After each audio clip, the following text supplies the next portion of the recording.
A paz do Senhor Jesus, espero que você esteja bem. Hoje aqui no canal é dia de vídeo, de terça-feira, e terça-feira, como a gente já sabe, é dia de testemunho. E eu tô aqui para compartilhar mais um testemunho da obra do Senhor na minha vida. Então, assim, gente, como você deve saber, o testemunho é algo que você vive, né? É algo que você realmente viveu ali na sua pele, você realmente passou por aquilo e aquilo fica guardado no seu coração e tal, e realmente tem poder de transformar a sua vida. Então, olha que interessante, né? Realmente, tem coisas que acontecem com a gente que a gente não tem culpa daquilo que aconteceu com a gente. Simplesmente aconteceu. Então, tem coisas que acontece que não tem como você escolher se vai acontecer ou não. São coisas que acontecem com você. Aí eu posso dar alguns exemplos. Se a pessoa ela tem um pai e uma mãe que são bons, que são servos de Deus e tal, e se prepararam e vão te dar uma boa criação e tal, meu, você não fez nada para receber aquilo. Você tá na barriga daquela mãe, você vai nascer, você vai ser coberto de amor, aqueles pais vão estar te doutrinando na palavra, vão te levar para a igreja, e você tá à mercê de tudo aquilo. Você não fez nada para receber tudo aquilo, mas você tá recebendo. Por quê? Porque eles estão te dando aquilo. Então aquilo te torna um testemunho na sua vida. Você viveu aquilo, você viveu uma criação abençoada na igreja, com pais abençoados, que te levou, que te apresentou e tal, e tá, porque eles fizeram aquilo na sua vida, entendeu? Não é você que escolheu fazer aquilo. E aí tem coisas que nós vemos, que nós testemunhamos, porque nós nos abrimos para aquilo. Então, nasce no meu desejo, nasceu no meu desejo, no meu coração, depois de orações, o desejo de ser fisioterapeuta, e me abri, entrei na faculdade e até hoje estou envolvida no campo da fisioterapia e crescendo e tal, porque eu me abri e testemunho muitas coisas nesse campo, porque eu me abri para isso e testemunhei muitas coisas nessa área, porque realmente eu vivi, estou vivendo, e com a graça de Deus eu viverei mais coisas nessa área da ciência, na área da saúde, na área que Deus ele me inspirou, eu acredito assim, me mostrou para me seguir e eu vivo tudo isso. Então, veja, o testemunho, ele acontece na sua vida. Tanto porque o ambiente influencia você a viver aquilo, as pessoas, ou você se abriu para determinada coisa vir na sua vida, acontecer na sua vida. Então, você pode contar um testemunho naquela área. Então, realmente, eu acredito que testemunhar e ouvir testemunhos é muito bom, e eu sempre falo isso aqui. e assim, o meu conhecimento, o conhecimento que eu tenho, não é o mesmo que o seu, e não é o mesmo do outro, que não é o mesmo do outro. Então, de fato, olha só, nós vivemos em meio a tantas possibilidades, em meio a tantas, sabe, formas de viver. E vai depender de cada um como que vai viver a sua vida. Essa escolha de como que você vai viver a sua vida, ela vai partir de você. De fato, em essência, vai partir de você. Apesar das circunstâncias, apesar de como seus pais criaram você, aonde você foi criado ou não. Aonde você foi criada, as influências que você recebeu quando era criança, é claro que vai implicar no seu futuro. É claro que vai implicar no seu hoje, vai implicar no seu futuro. Mas isso não define quem você é de fato, não define como que vai ser o seu futuro. Então, é bem interessante você pensar assim, eu não tenho o controle do que as outras pessoas fazem, mas eu tenho o controle do que eu faço, do que eu acredito, de como que eu vou agir. entendeu?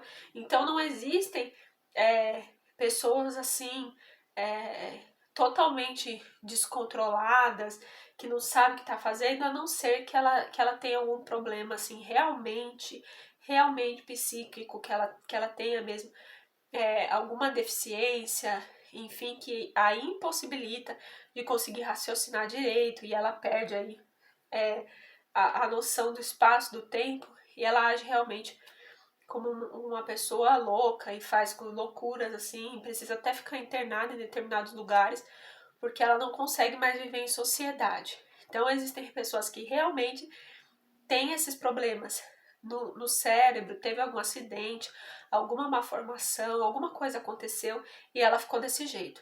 Tirando esse público, pessoas comuns que não têm nenhum desses problemas não pode dizer que não sabe o que está fazendo, que não tem controle, né, com a emoção, que não tem controle em cima daquilo que faz, quando vê, já fez, então não tem mais jeito de mudar porque ela é assim.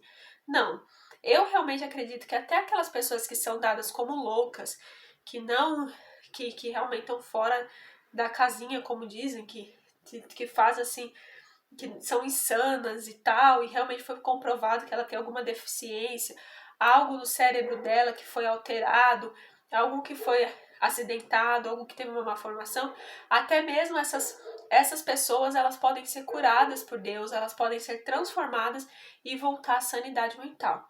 E abrindo um parênteses, a gente sabe que tem pessoas que ficam loucas mesmo, sabe? De fazer coisas totalmente insanas por obra de macumbaria, de feitiçaria, por um cativeiro satânico mesmo.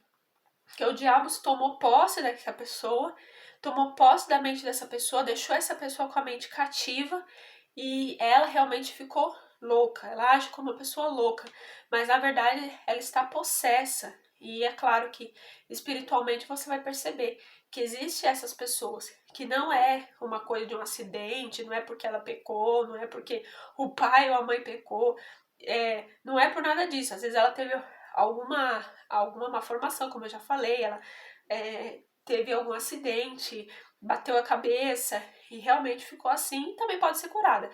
E tem outras pessoas que precisam de libertação, precisam expulsar alguma casta de demônios que está ali deixando cativa aquela mente, fazendo aquela pessoa agir como louca, porque ela realmente está possessa, não é nenhum problema físico, mas é um problema espiritual e não dá para curar problema espiritual de uma maneira natural, de uma maneira física. Impossível. Se a pessoa ela tá nesse estado de loucura, ela tá agindo assim de uma maneira insana e tudo mais, precisa ser realmente visto o que está acontecendo com essa pessoa. Esse problema ele é espiritual ou esse problema ele é físico? Como que eu devo tratar essa pessoa? E aí, quem anda com Deus pelo Espírito vai perceber o que realmente essa pessoa precisa. Sendo físico ou espiritual, vai precisar de Deus de qualquer jeito, mas precisa definir, entender qual que é a causa e com a ajuda de Deus, com inteligência, saber aí lidar com essa pessoa. E aí eu fecho parênteses usando exemplos, né? Como eu já ouvi caso de pessoa que chega no hospital passando muito mal, né? E ela tem as dores, ela tem os sintomas de determinada doença. Ela tem. Então ela tá ali gemendo, fazendo assim e tal. E aí a equipe médica fazia todos os exames nessa pessoa. Tudo, virou essa pessoa de ponta cabeça. E não achou nada de errado nessa pessoa. Então assim, mas é erro médico. Não, peraí. Várias pessoas fazendo vários exames e não dá nada.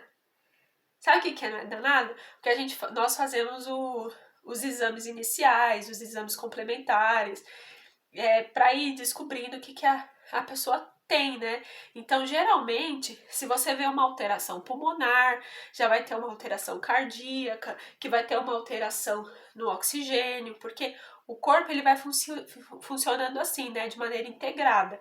Então, tende a sair da homeostase, tende a sair daquele equilíbrio.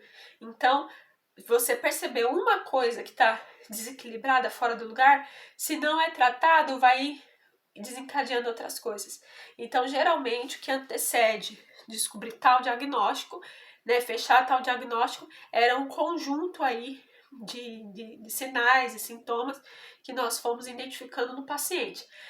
E aí chegar uma pessoa que está lá se agonizando de dor, ela tem um sintoma de determinada doença, aí faz uma série de exames nessa pessoa, vira essa pessoa de ponta cabeça e não acha um único indício de doença física, o que será que está acontecendo com essa pessoa? Fica evidente que o problema dessa pessoa é espiritual. Então tem pessoa, gente, que ela sente determinada doença, ela sente determinada dor, sabe? Aquela dor tá ali. É uma dor física, realmente ela tá sentindo aquilo, ela tem os sintomas daquela doença, mas ela faz os exames e faz e não dá nada. Não dá. Aí se fosse realmente físico, ia aparecer nos exames. Mas nem isso.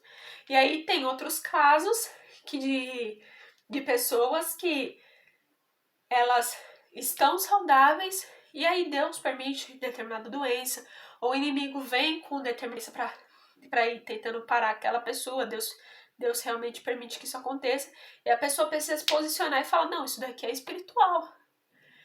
Por que é você analisar por que toda vez quando eu vou pro culto, no domingo, por exemplo, na quarta-feira, tal dia, eu sinto um cansaço excessivo.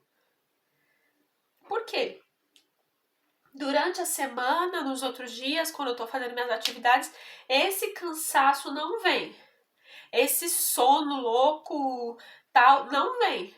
Mas quando eu vou para a igreja, quando eu me prontifico a fazer um estudo, alguma coisa, isso vem, esse peso. O que será isso? Não é hora de repreender? Não é hora de buscar de Deus a libertação disso?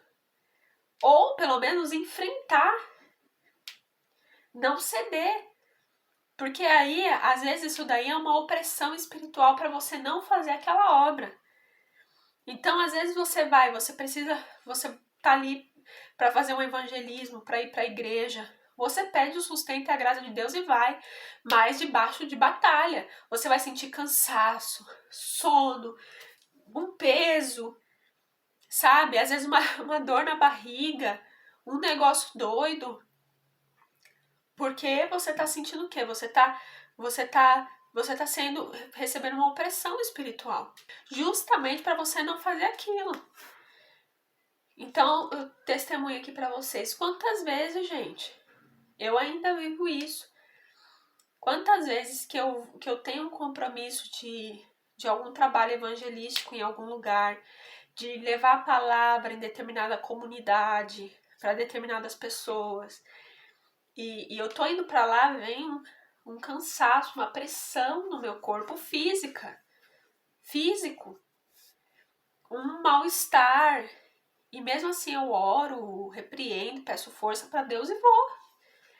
E ali eu tô naquele trabalho, fazendo aquela ministração, mas ali quase desmaiando, de uma pressão, de um levante para mim não estar lá. Para mim falar, ó, irmãos, eu tô cansado, tô passando mal, não vou, faz aí vocês. Porque é justamente isso que o inimigo quer. Que eu fale, não vou fazer, tô passando mal, tô assim, tô assado, não vou fazer. E por incrível que pareça, olha que interessante. Aí eu vou lá, faço o trabalho, é uma bênção. Aí eu percebo que pessoas foram alcançadas, pessoas foram libertas. E aí aquele peso, aquele cansaço, aquele negócio todo que eu tava sentindo, passa um tempo, eu vou embora, descanso, aquilo sai. Mas eu percebo, se eu não tivesse ali, eu não teria dado esse espaço para Deus usar a minha vida para trazer aquela palavra.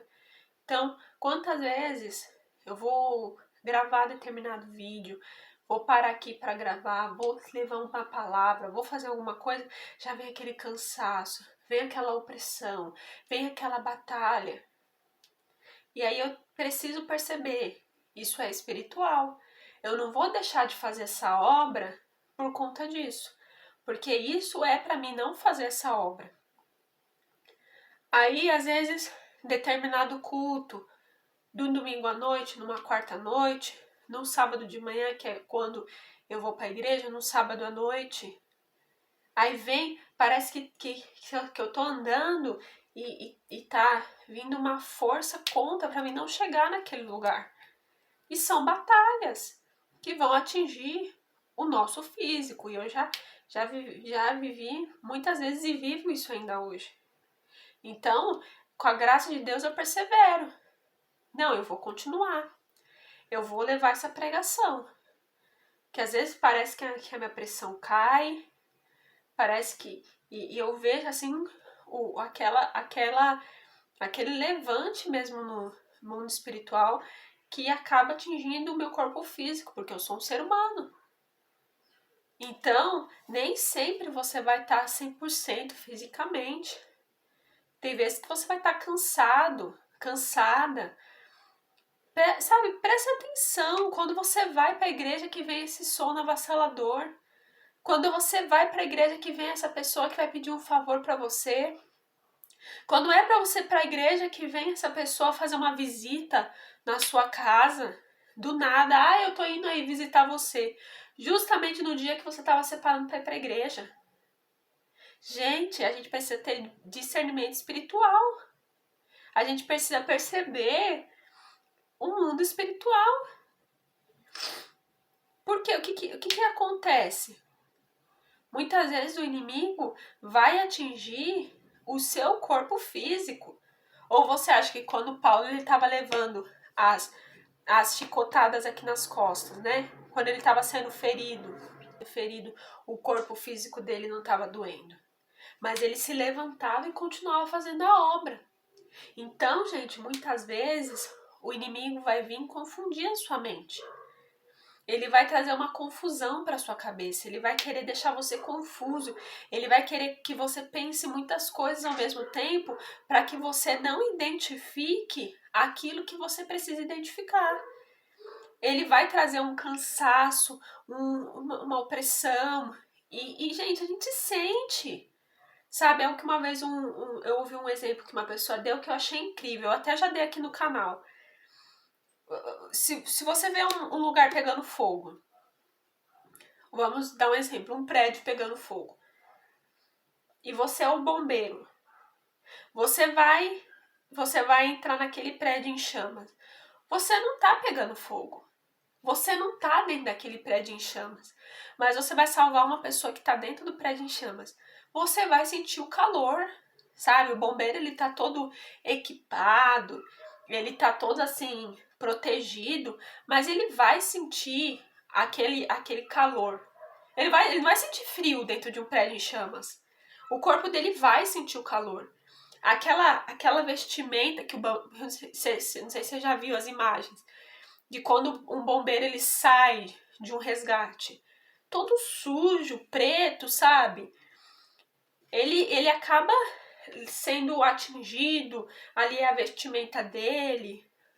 Muitas vezes em cenas dramáticas de filme a gente vê o bombeiro retirando a proteção do rosto dele para colocar no rosto da vítima, né? Eu não sei como que isso se dá na vida real, não é a minha área, essa parte do corpo de bombeiros, mas ali você às vezes vê aquela cena dramática, ele tira, então ele vai ter o contato com aquela fumaça para salvar aquela vida.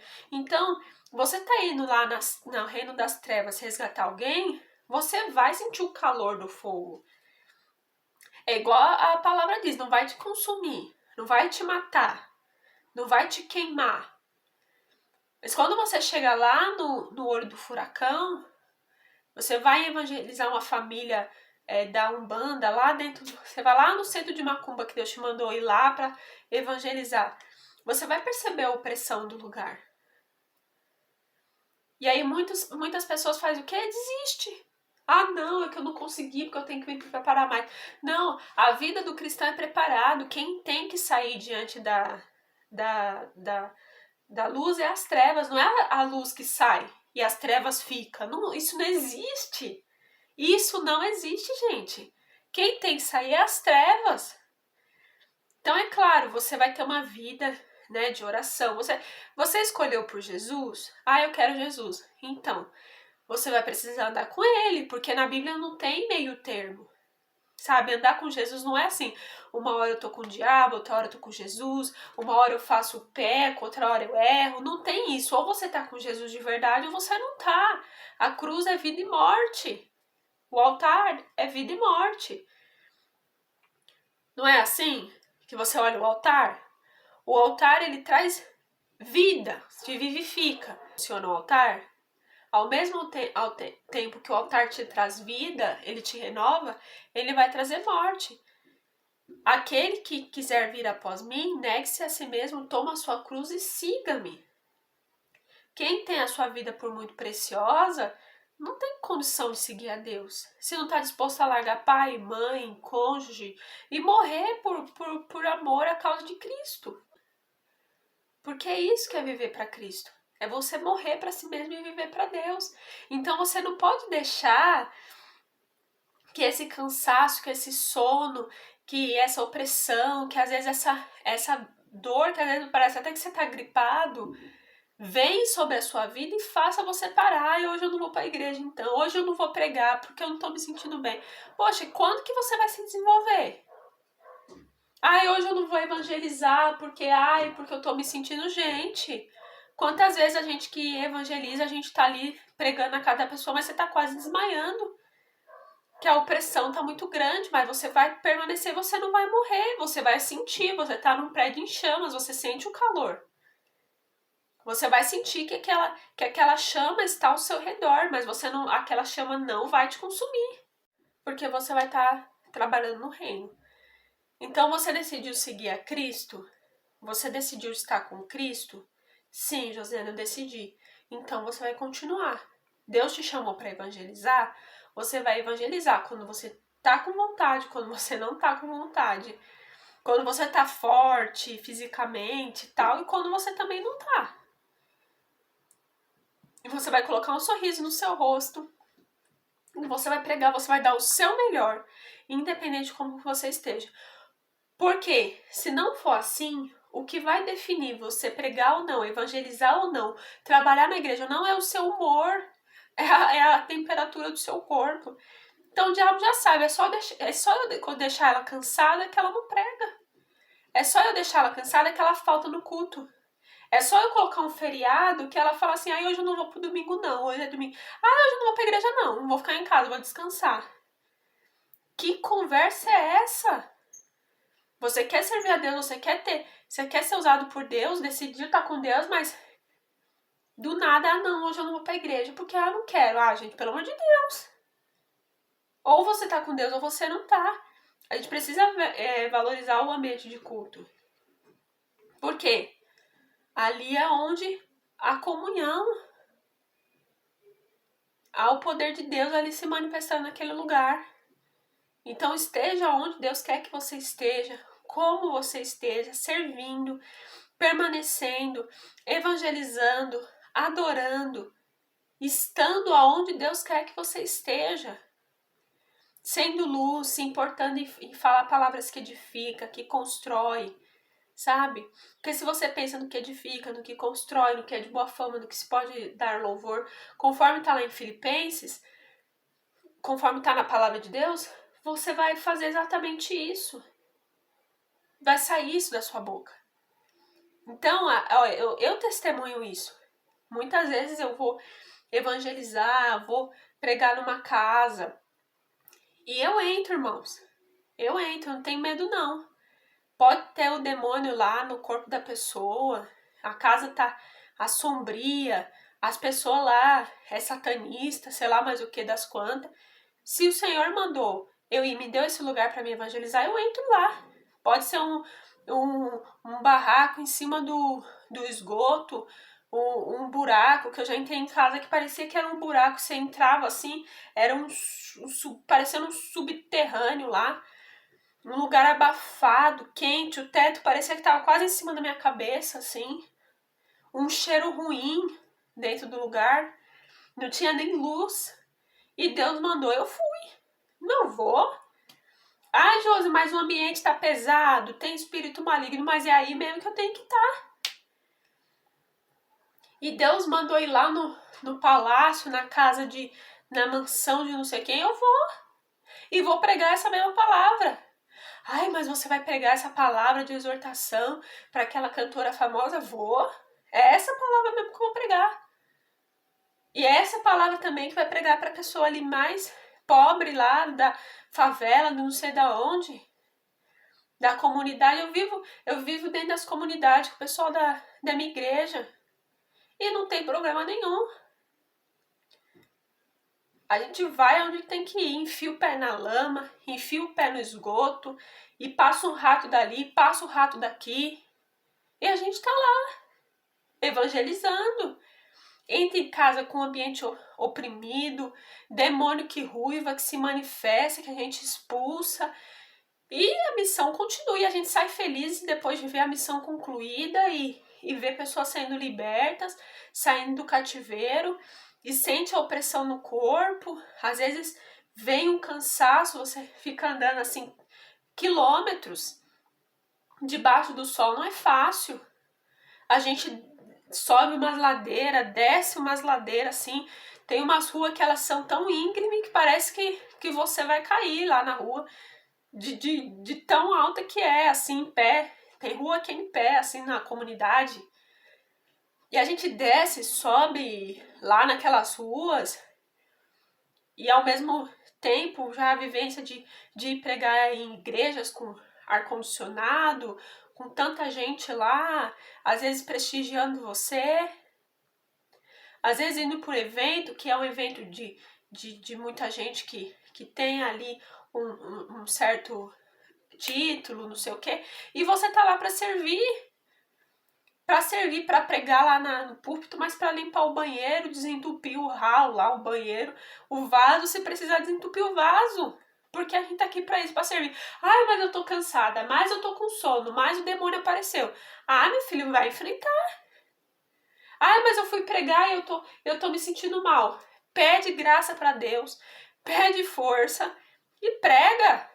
Nossa, gente, quantas vezes eu tinha que pregar no dia seguinte, tava em jejum, tava cansada fisicamente, com fome fisicamente, mas pedindo força para Deus, e fui lá pregar, fui a pé pro lugar, 30 minutos andando, já fui de metrô, já peguei ônibus para ir pegar em outro lado eu acho que era até fora da minha cidade, em jejum, em consagração, fui lá, ainda cheguei lá, ainda fui criticada por conta da minha roupa, que eu tava de calça e lá só podia pregar de saia. Eu falei, meu Deus, e agora o que eu faço?